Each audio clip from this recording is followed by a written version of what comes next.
এক ছেলে আছে, আগে সংসারের হ্যার নাম জয়ন্ত দত্ত, কিন্তু এখন এতে নাম দিছে জনার্দন গোবিন্দ দাস। হ্যাঁ, এমন করে সাধুগিরি করে সেরা আমারে অনেক রকমের লাঞ্ছনা করতেছে, আমার উপরে অনেক অত্যাচার করে। হ্যাঁ, বাবা মারা গেছে, 3 দিনের দিন মারা গেছে, হ্যাঁ 8 দিন রাখছে আইসিউত রাখা। আমার থেকে প্রায় 1,80,000 টাকার মতো লইয়া গেছে।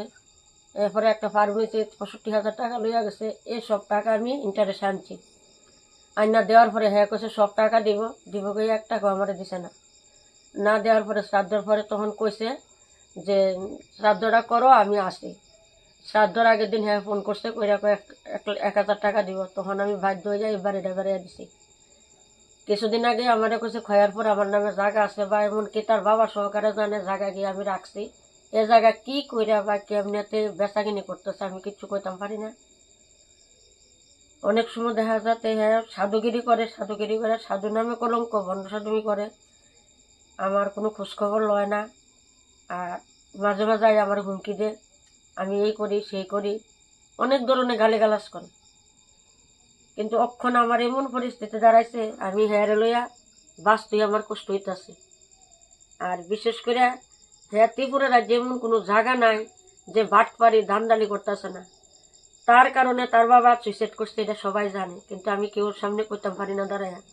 তার বাবা কিন্তু তার কারণে পাগল হইয়া গোমতী নদীকে জাপ দিছে, কিন্তু আমি অনেক কষ্ট করে হের বাসায় তুলছি।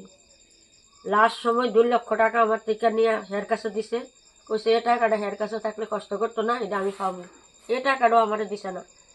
হ্যাঁ এটা করতে করতে অনেক কিছু করতে আছে, কিন্তু আমি পারি না কোনো অবস্থাতে হের লোকে কিছু করানোর মতো।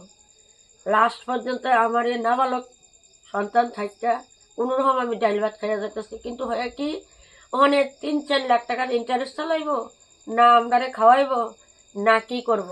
আমি যে বাড়িতে আসি এই বাড়ি আমার বন্ধক দিয়ে রাখছি আমি 1 লাখ টাকা। আমার আর কোনো রাস্তা নাই, আমি এভাবে আসি। আর হ্যাঁ আইয়ে শরীলা ভাইয়া অনেক ধরনের ঘটনা কইরা এডির প্রেশার আমি ভোগ করো লাগে আমার উপরে আইয়া সব কিছু। আমি কি তা করতাম, আমার কোনো রাস্তা নাই, আমার একটা বাসনের রাস্তা। আর হ্যাঁ বড় মাফি হই, হ্যাঁ আর কোনো বলতে নাই। আর হ্যাঁ বিয়া কয়টা করছে আর কোনো ঠিক নাই। এ পর্যন্ত 4টা বিয়া করছে আমার জানা মতো। হ্যাঁ বাপ মরা জায়গা আইসুর ভিতরে হ্যাঁ সেবাইতে লইয়া ভাত খা, কিন্তু কইতো গেছে পরে আমার হ্যাঁ হিয়ানো গালিগালাজ করছে। লাস্টে যেদিন আমি টাকা দিতাম গেছি, টাকা লেগে বাইর করতেছে না, তখন আমি যে মহিলার থেকে টাকাটা লইয়া গেছি, এই মহিলা আমার নিয়ে টাকাটা হেরাতে গণ্যা দিছে। হে আমার 10 টাকা দিয়ে সাহায্য করছে না। তখন আমি সবার কাছে একটাই আমার আবেদন, আমি এর সন্তান লইয়া কি কইরা বাঁচতাম, যদি এটাও না পারি তাহলে আমরা মা হতে আত্মহত্যা ছাড়া আমরা আর কোনো রাস্তা নেই। আমার এই ভিডিওটাও কিন্তু বন্ধক দিয়ে রাখছি আমি, এটাও কিন্তু আমি শোনানোর মতো কোনো রাস্তা নেই।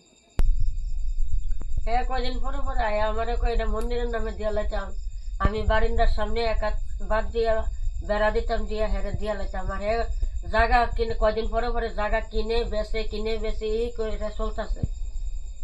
হ্যাঁ শুধু ব্যবসায়ী না, আমার জগন্নাথের নামে আমি বাড়ি দিয়া লাইতাম। কিছুদিন আগে আমার আয়া হুমকি দিছিল, আমি কইছি তবু আমি ডরে কইছি যে হ্যাঁ দিয়ালাম আমি, নিয়ে তুই এটা কর।